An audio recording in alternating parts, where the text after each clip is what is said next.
আরেকটা হাদিস মাথায় নিয়ে নেন, আজকে সারা ওয়াজ ভুলে গেলে এই ওয়াজটা ভুলেন না। কি হাদিস? নবীজি বলছেন,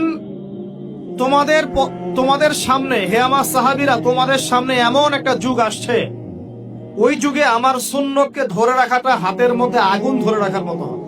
আমি অনেকদিন এই লেকচারে এই হাদিসটা বলেছি। তোমাদের সামনে এমন একটা কঠিন যুগ আসছে, জামানা সবরিন, সবরের যুগ, কঠিন যুগ। ওই যুগে ঈমান ধরে রাখা, মানে আমার সুন্নতের উপর থাকা, হাতে আগুন ধরে রাখার মতো হবে। ওই যুগে যদি তোমরা আমার একটা সুন্নতকে জীবিত করতে পারো, সমাজে একটা সুন্নত মরে গেছে, ওটাকে আবার জীবিত করতে পারো, তাহলে 50 জন শহীদ সাহাবীর নেকি পাবো। হাদিসটা বুঝলেন? শুধু নেকি না, আপনি 50 জন শহীদ সাহাবীর নেকি পাবেন যখন চলমান সমাজে একটা সুন্নত মিটে গেছে, নাই, মানুষ আমল করছে না, কিন্তু আপনি সেটাকে জীবিত করলেন। পারা যাবে ইনশাআল্লাহ। একটা দেখাচ্ছি, যেমন সাহাবীদের যুগে মানুষ মসজিদে ঢুকলে কি করতো জানেন? আগে 2 রাকাত নামাজ পড়তো। কি করতো? মসজিদে ঢুকেই, ওযু অবস্থায় মসজিদে ঢুকেই তারা বসতেন না, আগে 2 রাকাত নামাজ পড়তেন, দুখুলুল মসজিদ বা তাহিয়াতুল মসজিদ, তারপরে বসতেন। আর নবীজি বলেছেন, কিয়ামতের আগে আগে এই দুখুলুল মসজিদ, তাহিয়াতুল মসজিদ, এই নামাজটা উঠে যাবে। উঠে যাচ্ছে না আস্তে আস্তে। মসজিদে ঢুকলে মানুষ ধাপ করে বসে পড়ে, তাই না? মানুষ ভুলেই গেছে না সুন্নত। এখন আপনি যদি এই সুন্নতটাকে আবার জীবিত করতে পারেন, ইনশাআল্লাহ 50 জন শহীদ সাহাবীর নেকি পাবেন। সমাজে এখন দাড়ি শেভ করা ফ্যাশন হয়ে গেছে, বুঝলেন না? অনেকে শেভ না করলে চাকরি দেয় না। শেভ না করলে কি হয় না? চাকরি পাওয়া যায় না। স্কুলে তো না, কলেজে গিয়ে পড়তে গেলে ক্লাস করতে দেয় না। দাঁড়িয়ে আছে, যাও সব করে আসো, তাই বলে। এখন সমাজ চলছে উল্টা। এখন যদি আপনি নবীর সুন্নতকে আবার জীবিত করতে পারেন, 50 জন শহীদ সাহাবীর নেকি পাবেন। রাতে ঘুমানোর সময় একটা সুন্নত আছে, 33 বার সুবহানাল্লাহ, 33 বার আলহামদুলিল্লাহ, 34 বার কি আল্লাহু আকবার। বহু মানুষই পড়ে না। আপনি যদি পড়তে পারেন, ইনশাআল্লাহ আল্লাহ পাক আপনাকে লিখে দিবেন। সমাজে বহু মানুষ চুল একদম এখন মেসি রোনাল্ডো কাট, তাই না? মেসি কাট আর রোনাল্ডো কাট।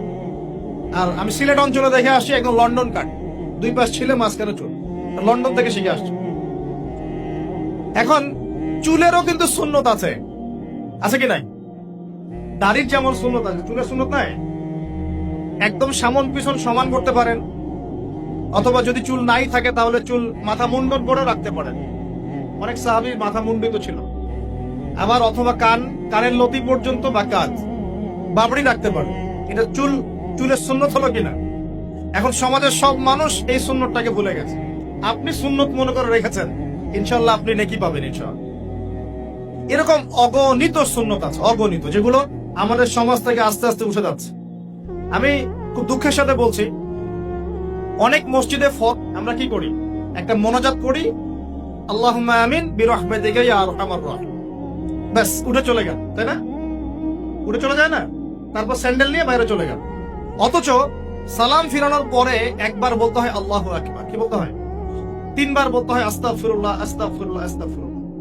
বলতে হয় আল্লাহুম্মা আনকাস সালাম ওয়া মিনকাস সালাম, তাবারাকতা ইয়া যাল জালালি ওয়াল ইকরাম। একবার পড়তে হয় আয়াতুল কুরসি, 33 বার সুবহানাল্লাহ, 33 বার আলহামদুলিল্লাহ, 33 বার আল্লাহু আকবার, তারপর কালিমা শাহাদা। এরপর সূরা ফালাক একবার, সূরা নাস একবার, ইখলাস একবার। আরো তো অনেক দোয়া আছে, আল্লাহুম্মা লা মানিআ লিমা আ'তাইত ওয়া লা মু'তিয়া লিমা মানা'ত ওয়া লা ইয়ানফা'ু যাল জাদ্দি মিনকাল জাদ। পড়তে হয় আল্লাহুম্মা ইন্নী আউযু বিকা মিনাল হাম্মি ওয়াল হাযান ওয়াল আজজি ওয়াল কাসালি ওয়াল বুখলি ওয়াল জুবন ওয়া দালা'id দাইন ওয়া গালাবাতির রিজাল। পড়তে হয় আল্লাহুম্মা আ'ইন্নী আলা যিকরিকা ওয়া শুকরিকা ওয়া হুসনি ইবাদাতিক। আরো অনেক দোয়া আছে। দেখেন তো, মোনাজাত করেন, আমি তো না করছি না, আমি তর্ক করতে আসি না এখানে, এটা নিয়ে আমি ঝগড়া করতে আসি। কিন্তু এই সুন্নতটা যে উঠে গেল, মোনাজাতটা করে যে মসজিদ থেকে বের হয়ে চলে গেলেন, এই সুন্নতটার উপর আমল কে করবে? সুন্নত উঠে গেল না? আপনি যদি বসে এখন সুন্নতটা প্রতিষ্ঠা করেন, 50 জন শহীদ সাহাবীর নেকি পাবেন ইনশাআল্লাহ। এগুলো তো গেল আমলিয়াত। সমাজ চলছে সুদের উপরে। আপনি যদি হালাল অর্থনীতি প্রবর্তন করতে পারেন, তাহলে কত নেকি পাবেন? সমাজ চলছে জেনায়, আপনি এখন পর্দা প্রতিষ্ঠা করলেন, তাহলে কত নেকি পাবেন? সমাজে চলছে দুর্নীতি, আপনি এখন আমানতদারিতা, ইনসাফ প্রতিষ্ঠা করলেন, কত নাকি পাবেন? সমাজে চলছে শয়তানি, সব শয়তানি। কি চলছে? শয়তানি। এখন আপনি আল্লাহ রাব্বুল আলামিনের ওহী প্রতিষ্ঠা করলেন, কত নেকি পাবেন? নিঃসন্দেহে আর অনেক বেশি নেকি পাবেন। আল্লাহ পাক আমাদেরকে সেই লক্ষ্যে কাজ করার তৌফিক